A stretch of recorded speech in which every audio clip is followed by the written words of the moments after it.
Namaste, welcome back to all our viewers. Today we have a different kind of video. This is going to be useful for all the undergraduate students of BMS. CCRS had launched a program called as Spark, that was in 2022. So this is a program which is related to research and it is dedicated for the UG students and not even interns. So there are some rules, set of rules in the CCRS Spark, who can participate and other things. I was getting so many comments regarding information of CCRS Spark. So what I thought was it would be best to get the information from the experienced students who had undergone this kind of course of CCRS Spark or the concept of Spark.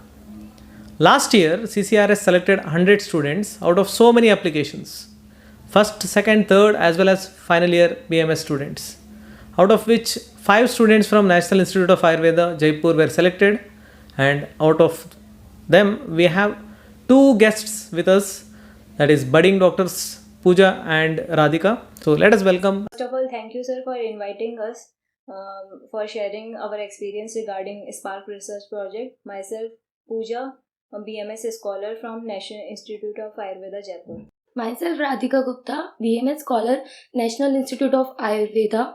I would like to thank you, sir, because many students were asking query related to this topic, and we have got the platform to give answer to them and share our experience. Firstly, our viewers want to know, how did you get to know about this particular CCRS Spark program? I got information regarding this studentship program for Ayurveda research in 2022-23 through our coordinator, Dr. Prabhakar sir, as associate professor of Department of Shalakya Tantra. I also got the news from the same source, and we got the information, all information about the Spark through our teachers only.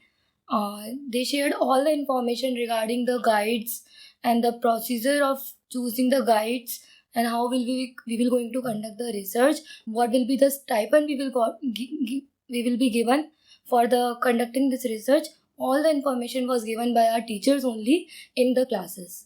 हाँ, CCRS की एक जो website उन्होंने provide करवाई थी CCRS.spark.nic.in, वहाँ हम लोग जाकर के हम लोगों ने वेबसाइट को चेक किया.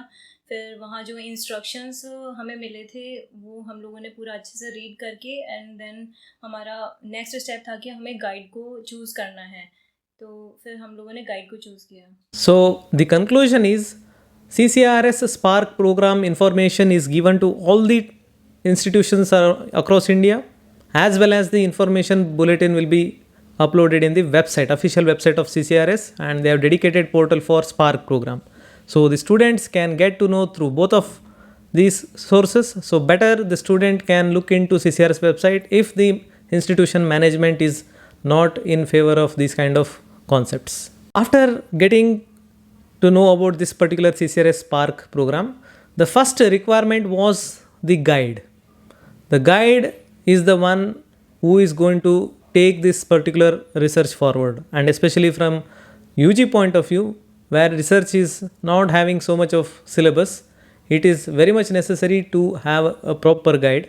And how you chose your guide and what were the difficulties while choosing your guide? मेरे लिए थोड़ा सा डिफ़िकल्ट था कि मुझे मेरा प्रसूति से रिलेटेड ही टॉपिक मुझे लेना था. मेरा टॉपिक मेरे पहले से डिसाइडेड था और मुझे ये था कि मुझे अगर रिसर्च करना है, अगर ऐसा कुछ भी इनिशिएशन करना है तो मेरा हमेशा से ऐसा सोचना था मेरा कि मुझे फ़ीमेल के लिए कुछ तो नया करना है. तो मुझे प्रसूति से ही रिलेटेड टॉपिक लेना था. मैं टीचर्स को मैंने रीच किया लेकिन वो पहले से ऑक्यूपाइड हो चुके थे क्योंकि थर्ड ईयर के मोस्टली स्टूडेंट्स थे जिन्होंने टीचर्स को ले लिया था गायनी डिपार्टमेंट के. देन मैं ENT की डिपार्टमेंट में गई, मेरे ही फाइनल ईयर के जो टीचर्स थे उनके पास में. बट उनका यही कहना था कि आपका टॉपिक अगर प्रसूति से रिलेटेड है तो ये बेटर होगा कि आप अपने गायनी से रिलेटेड ही आप अपने टीचर्स को ढूंढो. और लकीली मैम जो मेरे गाइड मैम थे, doctor Bharati ma'am, Bharati ma'am, तो वो लकीली लीव पे थे, तो वो मतलब मुझे मिले और मैंने उन्हें अप्रोच किया। तो फिर मैम का रिएक्शन अच्छा था। मैम ने कहा कि बेटा अच्छा हुआ आपने मुझे रीच किया, और मैं बहुत खुश हूँ कि आप मुझे मेरा गाइड बनाना चाहते हो, और मैंने लकीली उन्हें अपना गाइड चूज़ किया। कहीं ना कहीं मुझे उस चीज़ का प्रॉफिट भी मिला। मुझे नहीं पता था कि मैम CCRS से हैं, बट मुझे ये था कि मुझे गायनी से ही रिलेटेड मेरा टॉपिक होना चाहिए। तो मतलब मुझे उसी टॉपिक को लेना है, तो मुझे गायनी का ही टीचर चाहिए था, और लकीली मैंने भारती मैम को रीच किया, और मैम ने मुझे सपोर्ट किया। मैम बहुत अच्छे से मैम ने कोऑपरेट किया, और मैम ने मुझे बुलाया कि आप मुझे आकर के मिलो, और फिर इस टॉपिक से रिलेटेड जो भी इंफॉर्मेशन होगा उस पर हम लोग डिस्कस करेंगे, एंड देन फाइनली मैम मेरे गाइड बने। और जैसे ही हमें न्यूज़ मिली तो मुझे बहुत एक्साइटेड था कि मुझे रिसर्च करनी है। मेरा ऐसा कुछ डिसाइडेड नहीं था कि मुझे कौन से टॉपिक पे करनी है, किस चीज़ से रिलेटेड करनी है, बट मुझे ये था कि मुझे कुछ ना कुछ रिसर्च करनी है और मुझे इसमें पार्टिसिपेट करना है, क्योंकि एक्साइटिंगली स्टाइपेंड भी बहुत अच्छा था और एक मौका था कि कुछ तो मतलब मैं किसी भी आयुर्वेदिक टॉपिक पे कुछ अच्छा रिसर्च कर पाऊँ, ऐसा कि क्या रहेगा, कैसे प्रोसेस होता है। तो मैंने जैसे ही मुझे न्यूज़ मिली, मेरे लिए बहुत ईज़ी था कि मेरे 4th year being a 4th year student, मेरे लिए बहुत ईज़ी था कि उन डिपार्टमेंट के टीचर से कनेक्ट करूँ, जो हमें पढ़ा रहे थे। तो सबसे पहले ही मैंने तुरंत ही जो काया चिकित्सा डिपार्टमेंट में डॉक्टर अभिषेक उपाध्याय सर, उनको जाके मतलब मैंने बताया, उनको भी ऑलरेडी न्यूज़ थी उनके पास। सो मैंने उनको पूछा, उनके पास ऑलरेडी कोई स्टूडेंट ने अप्रोच नहीं किया था। तो मैं तुरंत ही उनके पास गई थी और he said yes, and then I got to कि मतलब मुझे गाइड सर मिल गए थे। तो मेरे लिए बहुत ही ईज़ी रहा था ये वाला कि गाइड चूज़ करना।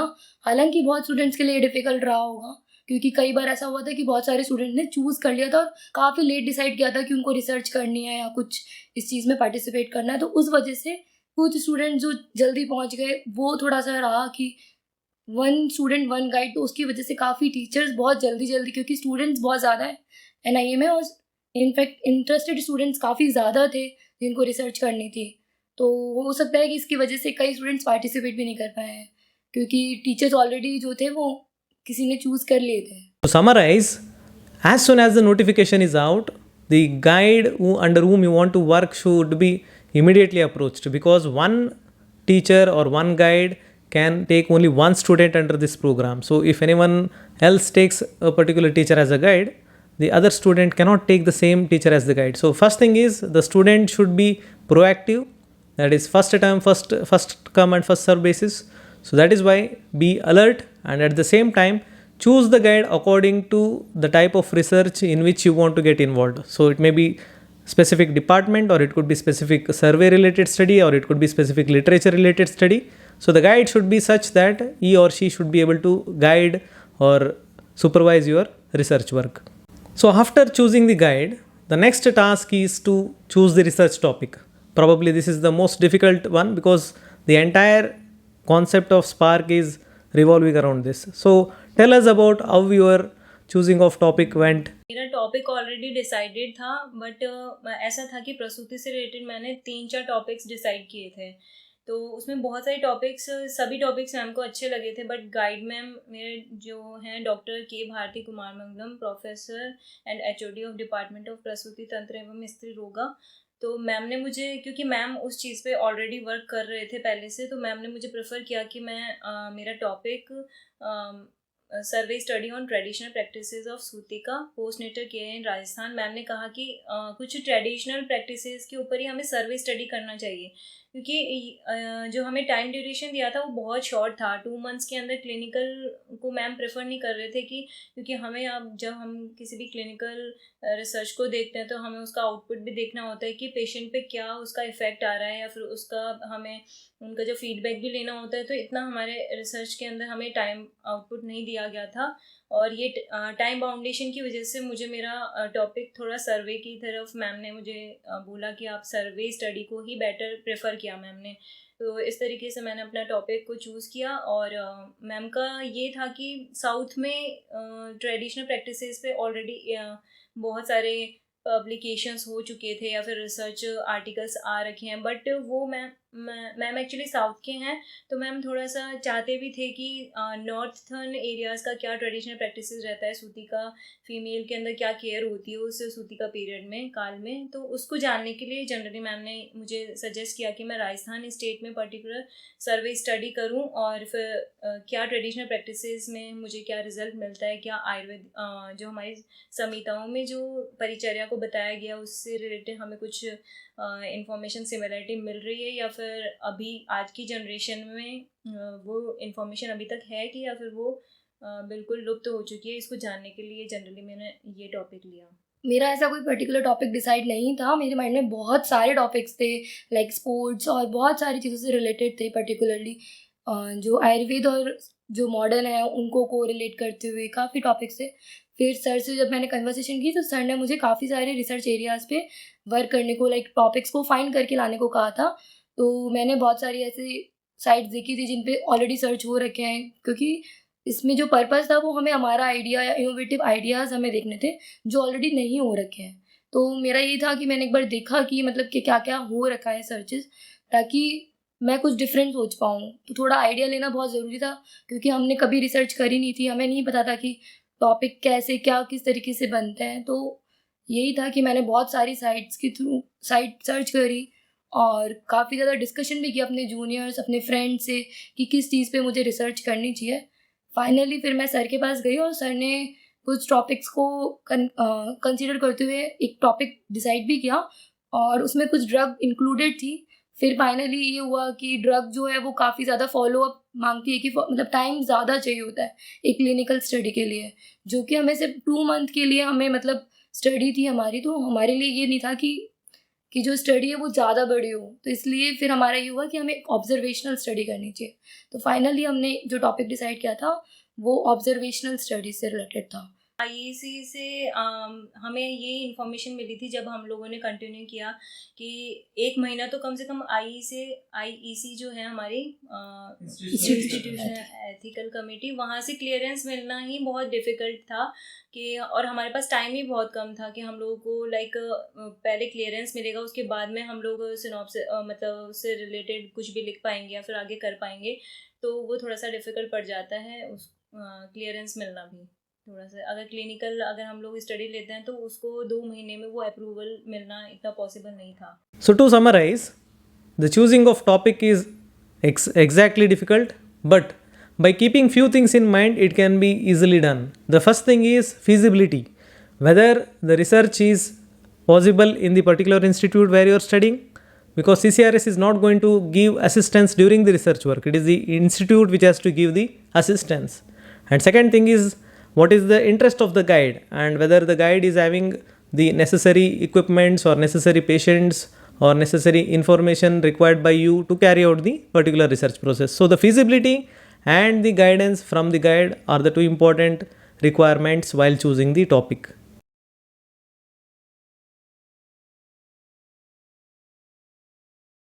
So once you have chosen the topic, so till now you have not given any information to CCRS. So you are speaking with only your guide. So tell us about how you intimated CCRS or what was the official route, that is the registration for particular this Spark program. हम लोगों ने website पे जाकर के हमें ये information मिली थी कि हमें स्टूडेंट को भी अपना अलग से लॉगिन करना होगा और गाइड जो आपके गाइड टीचर हैं उन्हें भी अपना एक लॉगिन करना होगा, जिसके थ्रू उन्हें एक आईडी मिलेगी और उस लॉगिन के थ्रू ही वो अपना आगे का रिसर्च वर्क कंटिन्यू कर पाएंगे। तो उस आईडी को जनरेट करना बहुत ज़रूरी था और इनिशियली जिन्होंने फर्स्ट टाइम पे अटैम्प्ट किया और जल्दी इनिशिएशन ले लिया उनको बहुत ईजी रहा, लेकिन कुछ लोगों को इसको मतलब कंटिन्यू करने में मतलब इन्हें दिक्कत रही कि उन लोगों ने बहुत उस टाइम पे बहुत रश हो गया था कि सब लोगों ने एक साथ अप्लाई किया, तो वो आईडी जनरेशन में बहुत ज़्यादा दिक्कत आ रही थी उस टाइम पे। और उसका अल्टरनेटिव भी उन्होंने प्रोवाइड करवाया कि वो बाद में कि आधार के थ्रू भी वो इसको कंक्लूड मतलब सॉल्व कर सकते हैं। वो बहुत बाद में वो इशू सॉल्व हो पाया था, लेकिन हाँ आईडी जनरेशन एक बहुत इम्पोर्टेंट स्टेप रहा इसमें। उसमें ये होता है कि कई स्टूडेंट जो हैं वो लॉगिन नहीं कर पा रहे थे, जो हमारी लॉगिन आईडी थी वो जनरेट होनी थी तो वो मेल के थ्रू आनी थी, तो वो लॉगिन हो नहीं रही थी वो। तो ये इश्यूज़ थे, लेकिन ऐसा कोई प्रॉब्लम नहीं थी हमारे लिए, क्योंकि उन्होंने हमें मेल आईडी प्रोवाइड कर रखी थी, जिससे हमें कोई भी प्रॉब्लम आएगी तो हम लाइक कनेक्ट कर सकते थे। तो इतना बड़ा इशू नहीं था कि अगर जनरेट नहीं हो रही है तो they were solving each and every problem if we are facing any problem. To summarize, the registration was made through online portal, so there was no difficulty. Maybe there was difficulty in among few students, but that was rectified by the helpline provided by the CCRS. Maybe in the coming future, the issues related to the portal or internet service may not be there. So I think it can go on smoothly in the portal from next year onwards. And your next step is to form a proper synopsis for the research proposal. So did you have a proper format for making the research project synopsis, that is the outline? मुझे इसको format को ढूंढने में थोड़ा सा दिक्कत हुआ था। मतलब स्टार्टिंग में मुझे क्योंकि मैंने ये मेरा बिल्कुल पहला एक्सपीरियंस था। मैं कोई पीएचडी या फिर पीजी स्कॉलर नहीं हूँ। मैं एक बीएमएस स्कॉलर हूँ, तो मेरे लिए ये थोड़ा सा डिफ़िकल्ट पड़ा। तो फिर हमारे यहाँ जो लाइब्रेरी है वहाँ की थीसिस को मैंने गो थ्रू किया। उसके बाद में बहुत सारे आर्टिकल्स मैंने देखे जो कि मुझे पबमेड और गूगल स्कॉलर के थ्रू मिले। उन आर्टिकल्स को पढ़ने के बाद मुझे थोड़ा सा आइडिया लगा कि हाँ, मुझे कैसे क्या अपने उस टॉपिक के बारे में लिखना है, कैसे उसके बारे में सोचना है, थोड़ा आइडिया मुझे मिला। और फिर बाद में मैंने अपने कलीग से जो मेरे साथ में जो सेलेक्टेड हुए उनके साथ में मैंने थोड़ा डिस्कशन करा उसके बारे में। और जो अप्रोच कर रहे थे जो मेरे कलीग्स थे जो कि सिनॉप्सिस बना रहे थे, उनसे थोड़ा डिस्कशन करने के बाद में मैं फाइनल कंक्लूजन पे पहुंची। और फिर बाद में CCRS ने एक फाइनल फॉर्मेट भी प्रोवाइड करवाया था। लॉगिन करने के बाद में हमें उसके बारे में अच्छे से इन्फॉर्मेशन मिल गई थी कि हमें क्या क्या कैसे फॉर्मेट में सिनॉप्सिस को तैयार करना है। To summarize, the format is already given by CCRS during the registration process, so you can follow that, and if you follow that you won't have any confusion. You can go through the old researches done by higher scholars like postgraduate or doctoral scholars. You can go through various websites like PubMed, etc., to know how the research process usually go about and the headlines under which the information is to be given. Ultimately, the format given by CCRS will be final. So after you have submitted the synopsis, like after registration, the next thing is waiting for the results. So tell about that time when the results were announced and what were the reactions around you, the family and the friends. Selection के लिए 1.5 month बाद result आया था। Selection का जो criteria था वो 2 parts में डिवाइडेड था। 30% जो है वो हमारे लास्ट ईयर की रिजल्ट के बेसिस पे एवेल्यूएशन होना था कि अगर फर्स्ट ईयर के स्टूडेंट्स हैं तो उनके लिए 10+2 में जो मार्क्स आए थे उसके बेसिस पे 30% जो था वो था, और 70% जो था वो हमारे टॉपिक्स या हमने जो सिनॉप्सिस का जो भी हमारा फॉर्मेट था, जो भी मटेरियल्स, मेथोडोलॉजीज़ कि वो 2 मंथ में किस तरीके से हो जाएगी, पॉसिबिलिटीज़ उस रिसर्च की होने की पॉसिबिलिटी की बेसिस पे जो है वो सिलेक्शन होना था। और 1.5 मंथ बाद जो है वो रिज़ल्ट आया था, CCRS की वेबसाइट पे आ गया था, और इसमें ऑल ओवर इंडिया से 100 स्टूडेंट्स का सिलेक्शन होना था। और ये बाय डिफ़ॉल्ट ये बहुत सारे फ्रेंड्स और टीचर्स के थ्रू ही हमें नोटिस मिल चुका था। फिर बाद में हमने फाइनली इसको कंफर्म किया। CCRS की जो वेबसाइट थी स्पार्क की, वहाँ पे ये पूरी तरीके से जो है नोटिस आया था, जिसमें 100 स्टूडेंट्स के नेम विद कॉलेजेस और जो भी इंफॉर्मेशन थी, जो उनके टॉपिक्स थे वो उस पर अवेलेबल थे। मुझे तो इन्फॉर्मेशन ये मेरे फ्रेंड्स के थ्रू मिली, तब मैं घर पे थी और मुझे बिल्कुल आइडिया नहीं था कि इसके बारे में कि रिज़ल्ट आ गया है। बहुत सारे मैसेज और कॉल आ रहे थे, फ़ोन कॉल्स आ रहे थे। तब मैंने अपने फ्रेंड से बात की तो उसके थ्रू मुझे इन्फॉर्मेशन मिली कि तेरा सिलेक्शन हो गया है। बट उस टाइम मुझे लगा नहीं था कि लाइक किस पार्ट के लिए मेरा सिलेक्शन हुआ है, और वो मेरे लिए एक ग्रेट अपॉर्चुनिटी थी। उस टाइम पे मुझे बिलीव नहीं हो रहा था उसकी बात पे। तो और मैंने फटाफट से अपना जो हमें इंफॉर्मेशन मिली थी उस लिस्ट को देखा, और इवन उस नेम को देखने के बाद में भी मेरे लिए ये बिलीव करना पॉसिबल नहीं था कि हाँ मेरा सिलेक्शन हो गया है। मेरी फैमिली बहुत ही एक्साइटेड थी जब रिज़ल्ट पता लगा उन्हें। वो बहुत ही खुश थे क्योंकि ये हमारे लिए बहुत बड़ी अपॉर्चुनिटी थी कि ऑल ओवर इंडिया से 100 स्टूडेंट्स का सिलेक्शन होना था। तो ये कि और हमारे NIS में से भी 5 स्टूडेंट्स का सिलेक्शन हुआ था, उनमें से मैं एक थी। तो ऑब्वियसली खुश होना तो बहुत ही बनता ही था, बहुत ही एक्साइटेड थी मैं, मेरी फैमिली बहुत ही खुश थे। तो क्योंकि मुझे इस पे अपॉर्चुनिटी मिली मुझे काम करने की, तो मुझे आगे वर्क करने की, तो मैं बहुत ही खुश थी। So the results were announced in a single PDF where all the names of students were clear along with particular institute from where they are applying, and there was no separate intimation given. So you have to go through the website or the portal dedicated for CCRS Spark regularly, and of course once the result is out, maybe you can get it through friends, through WhatsApp and other information. But the important source is the website or the portal where CCRS Spark information is displayed. Once the results were out, was it like you start the research from the day one, or was there some process which was still left? Result के तुरंत बाद में हमें एक 1 week का time period मिला था, जिसके अंदर हमारा एक्सेप्टेंस लेटर सेंड करना था कॉलेज के through.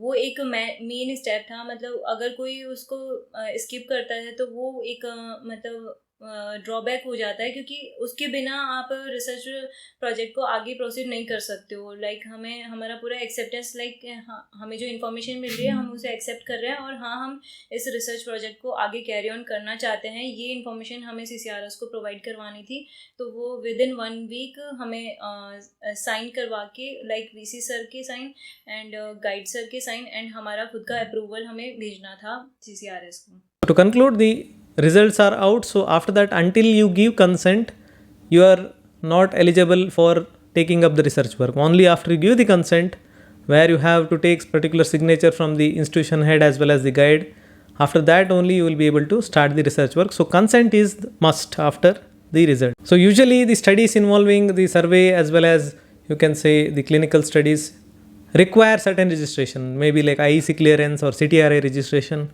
Did you have to go through these processes as well? मुझे इसको फॉर्मेट को ढूंढने में थोड़ा सा दिक्कत हुआ था। मतलब स्टार्टिंग में मुझे क्योंकि ये मेरा बिल्कुल पहला एक्सपीरियंस था। मैं कोई PhD या फिर PG स्कॉलर नहीं हूँ, मैं एक BMS स्कॉलर हूँ, तो मेरे लिए ये थोड़ा सा डिफ़िकल्ट पड़ा।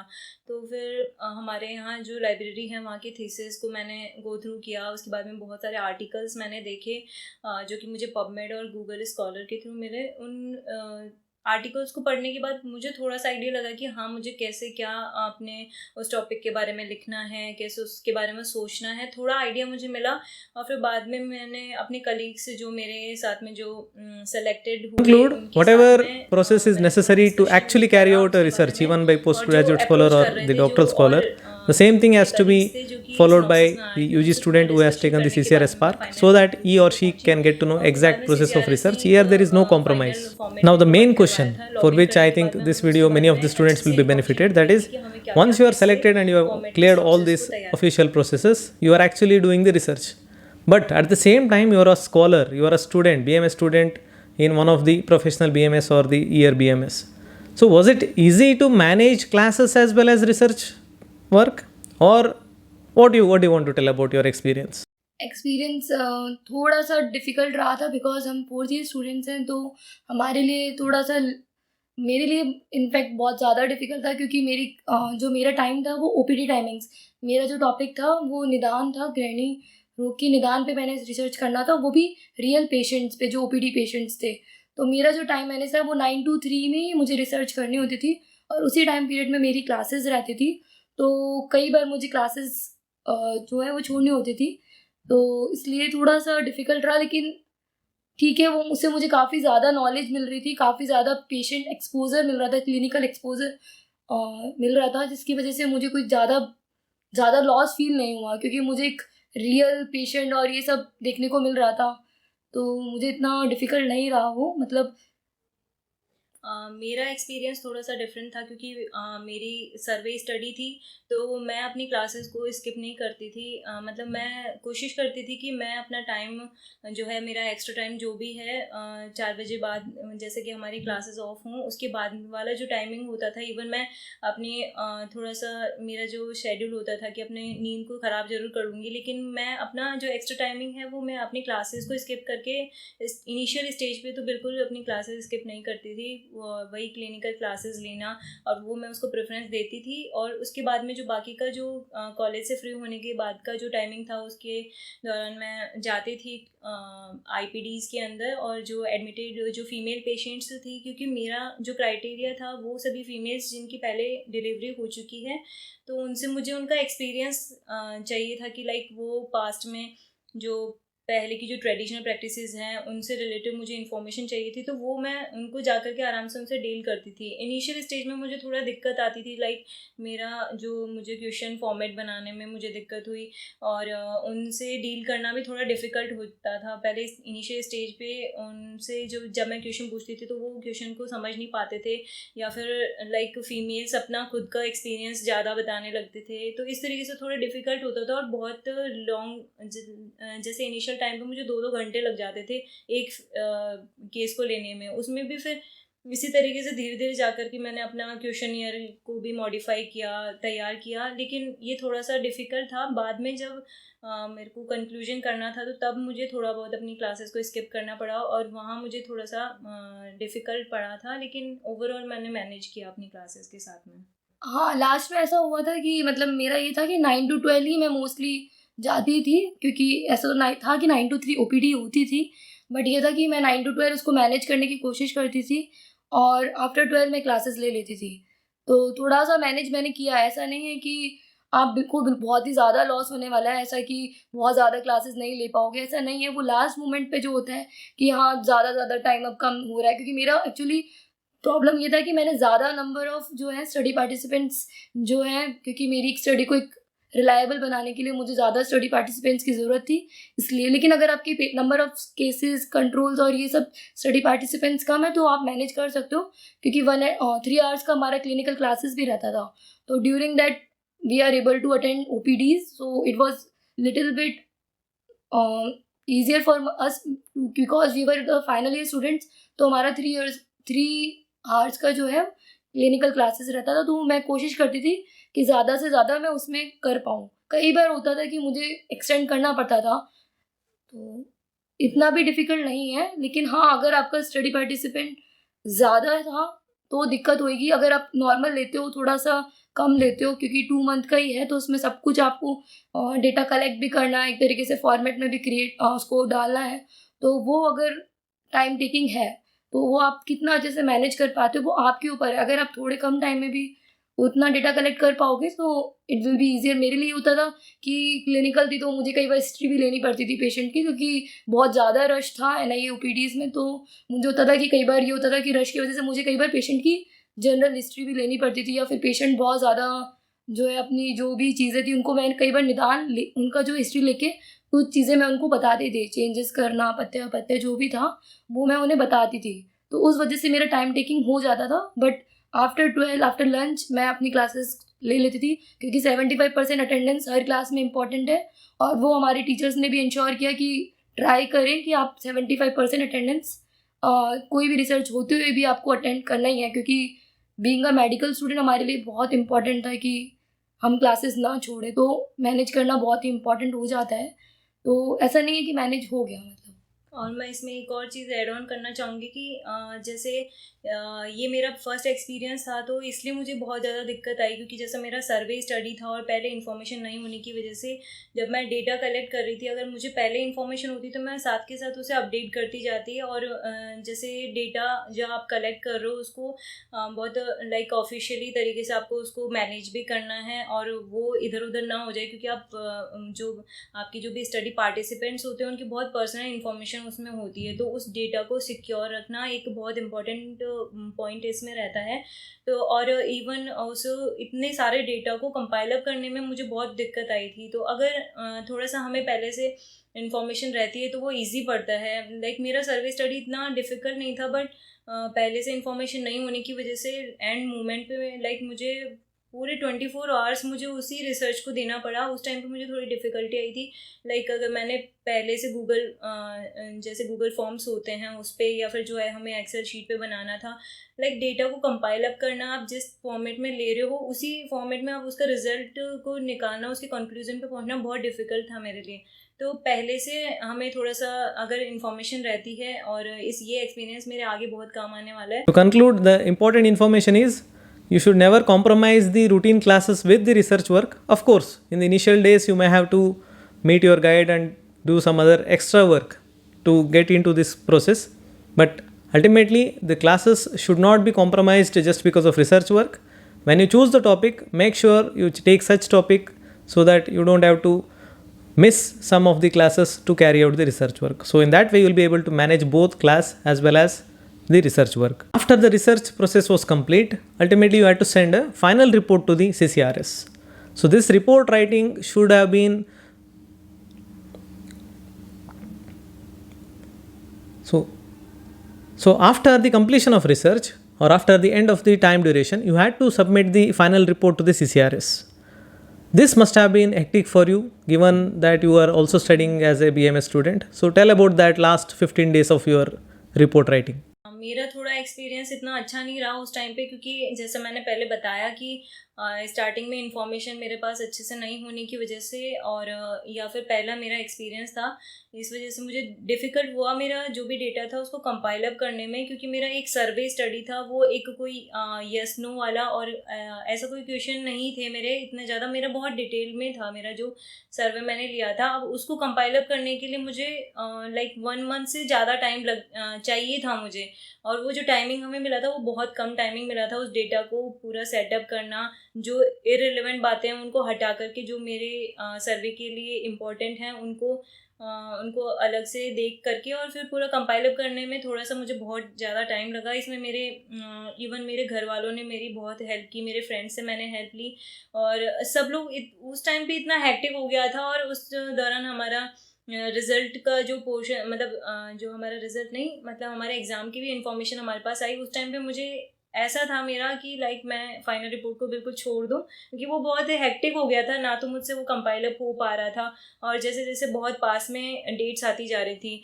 और एक रिसर्च की बॉस थे, मतलब ट्रायल के लिए मैंने उनके पास गई थी, तो उनसे मुझे थोड़ा सा ऐसे मिला कि मुझे पहले स्टार्टिंग से ही उस डेटा को कैसे कंपाइल अप करना चाहिए था। फिर थोड़ा सा और इन्फॉर्मेशन गैदर करने के बाद में मैंने धीरे धीरे करके गूगल फॉर्म्स की हेल्प से एक्सेल शीट्स पे फिर उसको किया। और इसमें डॉक्टर भरत सर जो काया चिकित्सा के टीचर हैं उन्होंने मेरी बहुत हेल्प की। मतलब उनके पास मैं जब गई तो उन्होंने मुझे बहुत अच्छे से समझाया कि मैं किस डेटा को कैसे बहुत अच्छे से कर सकती हूँ कंपाइल अप करने में। लाइक सर्वे स्टडी को ऊपर कोई स्टैटिक्स लगाना, और ये बहुत ही डिफ़िकल्ट पड़ रहा था, उसको भरत सर ने बहुत अच्छे से डील किया। उन्होंने मुझे बहुत अच्छे से बताया, एक उन्होंने फार्मूलाज लगा करके मुझे एक्सेल शीट पे कुछ टेबलर फॉर्म्स में कुछ अच्छे से एक्सप्लेन किया, और देन मेरे लिए वो इजी रहा कि मैंने उसके थ्रू अपना प्रोजेक्ट का जो भी कंपाइलेशन था उसको बनाया टेबल्स ग्राफ्स वगैरह की फॉर्म्स में, उसकी हेल्प से। मेरे लिए भी ये काफ़ी लंबा प्रोसेस था। मतलब हमें जो डेटा कलेक्शन के बाद जो टाइम मिला था वो 1 मंथ मिला था, जिसमें हमें डेटा को फुल एनालिसिस करना था और बहुत सारी चीज़ें करनी थी। तो जो मेरे मेंटोर हैं, मेरे गाइड सर हैं, डॉक्टर अभिषेक उपाध्याय सर, उन्होंने मुझे इनिशियली कह दिया था कि जो है हमको जो स्टैटिस्टिक लगानी है उसके लिए हमें एक स्टैटिस्टिशियन की ज़रूरत ज़रूर पड़ेगी। और उन्होंने मुझे ही बताया था कि जो डॉक्टर शिखा मैम है स्टैटिस्टिशियन, हम NIS में जो है हमारे स्टैटिस्टिशियन मैम है डॉक्टर शिखा मैम, उनकी हेल्प लेने के लिए बोला था। और फिर मैं उनके पास गई थी, तो उन्होंने मतलब मैं जैसे ही गई उनको मैंने अपने टॉपिक के बारे में बताया। उन्होंने बहुत ही ईज़ी वे में मुझे पूरा जो भी किस तरीके से मेरी स्टैट लगेगी, सबसे पहले उन्होंने मुझे डेटा को एक सिंपल जो जिस तरीके से स्मार्ट चार्ट बनाने को उन्होंने मुझे बताया, किस तरीके से स्मार्ट चार्ट बनता है, तो उन्होंने मुझे बहुत ही ईज़ी वे में जो है उसको समझाया था। तो वो मेरे लिए बहुत ही हेल्पफुल रहा, क्योंकि मेरे जो गाइड सर हैं उन्होंने मुझे स्टार्टिंग में इन्फॉर्मेशन दे दी थी कि जो मेरा जो डेटा है उसका मतलब एक पर्टिकुलरली एक फॉर्मेट में उसको जो है रखना है, क्योंकि गूगल फॉर्म्स मुझे ऑलरेडी जो कलेक्ट किया था मैंने डेटा, वो मैंने गूगल फॉर्म में किया था। तो मेरी एक्सेल शीट जो थी वो ऑलरेडी प्रिपेयर्ड थी। तो थोड़ा सा उसमें जो भी प्रॉब्लम्स थी वो डॉक्टर शिखा मैम ने जो भी मेरी उसमें जो प्रॉब्लम्स थी, जो मैंने स्मार्ट चार्ट क्रिएट किया था, उसमें जो स्टैटिस्टिशियन मैम है शिखा मैम ने मेरे को पूरा अच्छी तरीके से बताया कि मुझे क्या चेंजेस करने हैं और फाइनली एक स्मार्ट चार्ट क्रिएट करना है।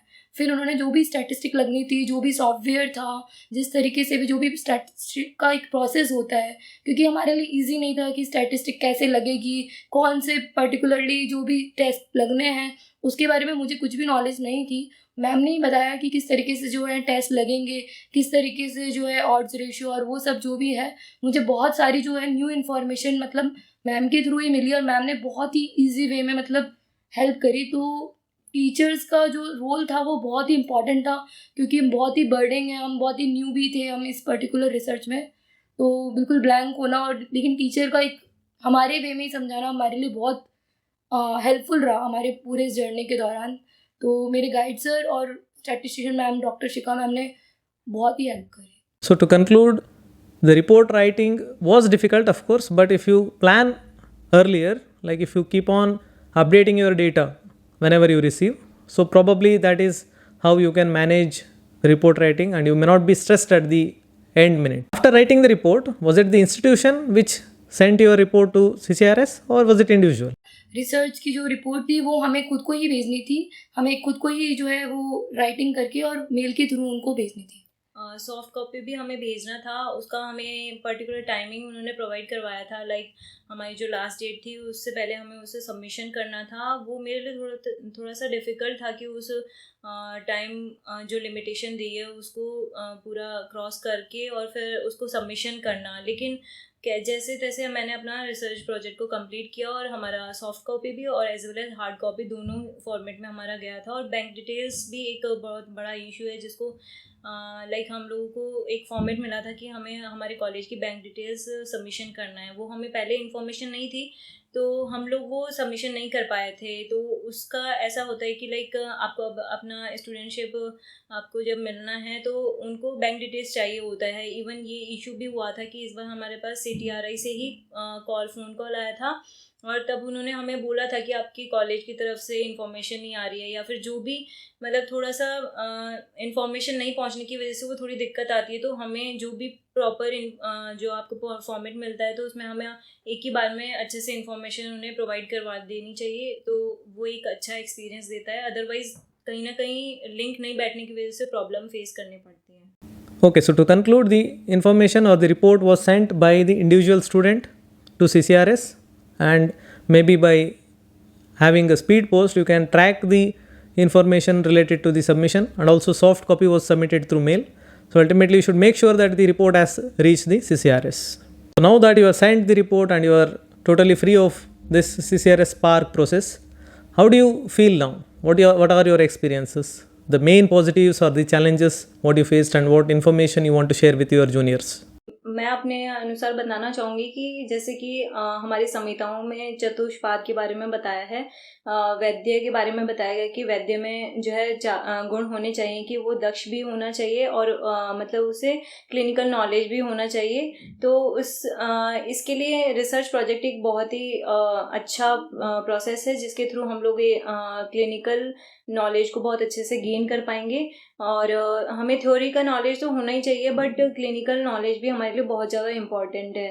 तो इसमें मुझे बहुत सारी डिफ़िकल्टीज़ भी हुई बट ओवरऑल जो भी मैंने एक्सपीरियंस किया यहाँ से ये मेरा बहुत अच्छा एक्सपीरियंस था जिसके थ्रू इवन आगे जब मैं PG में मेरा सिलेक्शन होगा तो उसके बाद में जब मैं अगर अपना इंडिविजुअल कोई भी रिसर्च प्रोजेक्ट अगर कंडक्ट करना चाहूँ तो ये मेरे लिए बहुत इजी होगा पहले फर्स्ट अटैम्प्ट के कंपैरिजन में, और मैं उसे बेटर तरीके से कंडक्ट कर पाऊँगी। बहुत सारा एक्सपीरियंस इसमें मुझे मिला है और जो मैंने गलतियाँ यहाँ पे फेस की वो गलतियाँ मैं नहीं करूँगी आगे जा कर के।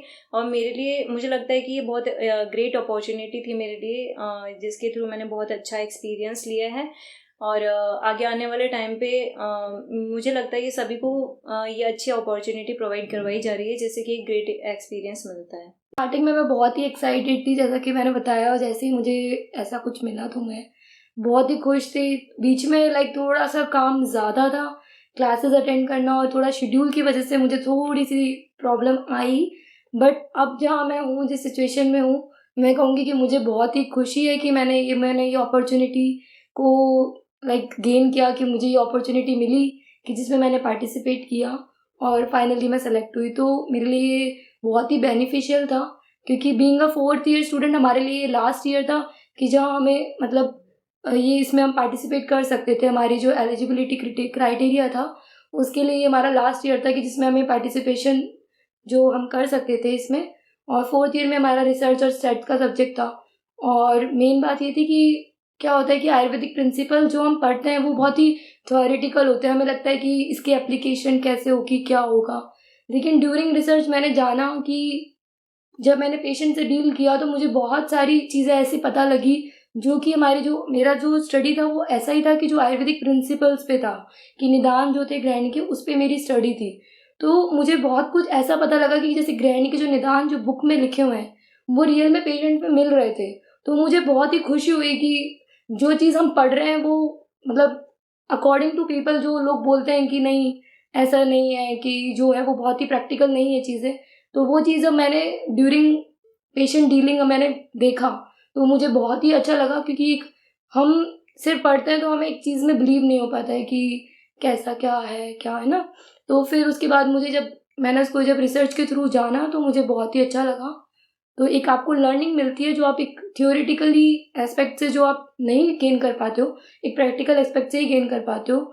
तो क्लिनिकल एक्सपोजर मुझे मिला, एक तो मेरा बहुत ही इम्पोर्टेंट मुझे लर्निंग मिली। रिसर्च का जो प्रोसीजर है, जो मेन CCRS का मोटिव था कि जो रिसर्च का जो प्रोसीजर है कि रिसर्च कैसे होती है, कंडक्ट जो कंसेंट होता है पेशेंट का वो किस तरीके से हमें मतलब पूरा फॉलो करना होता है, कितना ऑथेंटिसिटी होना चाहिए मटेरियल में। All the BMS scholars, that is students from first professional up to the final professional, are eligible for the CCRS Spark program. So what kind of students are best benefited by this program? Like first professional, second and third. And if the first professional student wants to take up this kind of CCRS Spark program, what should be kept in mind? Because he is still new to the subject of Ayurveda. So is it possible to take up this course? If he takes, what should be kept in mind? Kindly give your analysis on that. According मैं ऐसा सोचती हूँ कि जैसे like first second और third year like base की तरह होता है बिल्कुल। तो पहले हमें हमारे एकेडमिक्स को ध्यान में रखते हुए अगर वो कर सकते हैं कि एलिजिबल होते हैं वो लोग भी, बट उन लोगों के लिए क्या बेस बनाना बहुत ज़रूरी है। मेरे अकॉर्डिंग फाइनल ईयर स्टूडेंट्स उनको एक सफिशिएंट टाइम पे और एक करेक्ट टाइम पे अगर उनको ये अपॉर्चुनिटी मिले तो बहुत अच्छा होगा। लाइक हमारे केस में ऐसा था कि हम लोग फाइनल ईयर के स्टूडेंट्स हैं, बट एग्ज़ाम में स्ट्रेस भी इसके अंदर रहता है। तो अगर वो इनिशियल डेज में ही अगर हमें अपॉर्चुनिटी मिल जाए तो ये फाइनल ईयर स्टूडेंट्स के लिए बहुत अच्छा होगा, क्योंकि उन्हें पूरे नॉलेज आयुर्वेद के बारे में ऑलमोस्ट होता है। मतलब 3 इयर्स में वो बहुत अच्छा बेस बना लेते हैं। जैसे मेरा टॉपिक भी मैंने ऐसा नहीं था कि मैंने फाइनल ईयर से उठाया या फिर लाइक मेरा जो पॉइंट ऑफ इंटरेस्ट था मुझे पता चला जब मैंने पूरा एक्सपीरियंस लिया थर्ड ईयर में, और प्रसूति मेरा एक अच्छा पॉइंट था। तो इसलिए मैंने अपने टॉपिक को डिसाइड कर पाई और आगे मैं अपने इस रिसर्च प्रोजेक्ट को कंडक्ट कर पाई। तो मेरे हिसाब से first second third year students भी इसमें पार्टिसिपेट कर सकते हैं अगर उनका एकेडमिक साइड अगर उनका अफेक्ट ना हो। उन्हें अगर इसमें पार्टिसिपेट करना है तो वो कर सकते हैं, बट उन्हें अपने एकेडमिक्स पे भी ध्यान देना होगा। इस तरीके से अपने रिसर्च टॉपिक को वो सेलेक्ट करें कि वो मतलब अपना एक्स्ट्रा टाइम में ही उसको कंप्लीट कर सके और अपने एकेडमिक्स को बिल्कुल अफेक्ट ना करें। So to conclude, the students should take up such topic so that their academic activities do not get hampered. Any scholar from first or second professional BMS likely taking up this course should take subject related to his classes so that he doesn't have to spend extra time or additional information from final year subjects may not be necessary for him. So in that way, he will be benefited both academically as well as from this research work. If he takes up some additional work, like for example a first professional student taking some clinical work, then it is not at all possible for him to complete because he is not having the complete information on Ayurveda classical principles. So he will be nowhere between understanding Ayurveda or completing this research. So that is the ideal advice for all the BMS professionals. मैं सभी को धन्यवाद देना चाहूँगी। सबसे पहले CCRS, उसके बिना तो ये मतलब उन्होंने ही इस ग्रेट प्रोजेक्ट का इनिशिएशन किया, उसके बिना तो मैं इसके अंदर बिल्कुल इन्वॉल्व ही नहीं हो पाती। तो सबसे पहले मैं थैंक्स करूँगी CCRS को। उसके बाद में हमारे head of institute vice chancellor sir professor Sanjeev Sharma sir, और उसके बाद में मैं अपने coordinator sir doctor Prabhakar sir को धन्यवाद देना चाहूँगी। उन्होंने बहुत सपोर्ट किया मेरा। और इसके बाद में मैं अपने गाइड मैम डॉक्टर के भारती कुमार मंगम मैम बहुत स्वीट नेचर के हैं और मैम ने मुझे बहुत सपोर्ट किया है। वो बहुत बिजी रहते हैं, हेड ऑफ डिपार्टमेंट होने के बाद में भी उन्होंने अपना बहुत कीमती समय मुझे दिया और उन्होंने मुझे बहुत अच्छे से हेल्प किया। उसके बाद में मैं धन्यवाद देना चाहूँगी डॉक्टर भरत सर को, जो कि कायिक चिकित्सा के टीचर हैं और उन्होंने भी मेरी बहुत हेल्प की। इवन जो सबसे मेरा स्ट्रेसफुल टाइम था उस टाइम पे मुझे भरत सर ने बहुत हेल्प की। और भरत सर के बाद में मैं धन्यवाद देना चाहूँगी मेरे घर वालों को, उन्होंने मेरा बहुत सपोर्ट किया है। और उसके बाद में मैं अपने फ्रेंड्स को भी धन्यवाद देना चाहूँगी। First of all, I would like to thank CCRS for giving us the wonderful opportunity, and I would like to thank head of the institute, Dr. Sanjeev Sharma sir, and our UG dean, Dr. Meeta Koticha ma'am. I would give like to special thanks to my guide teacher, Dr. Abhishek Upadhyay sir, assistant professor at Kaya Chikitsa department, National Institute of Ayurveda. I would also like to thank all the faculties from the department of Kaya Chikitsa and Shika ma'am, who is a statistician. And I would also like to give a big thanks to my family, who was my constant support during this research project.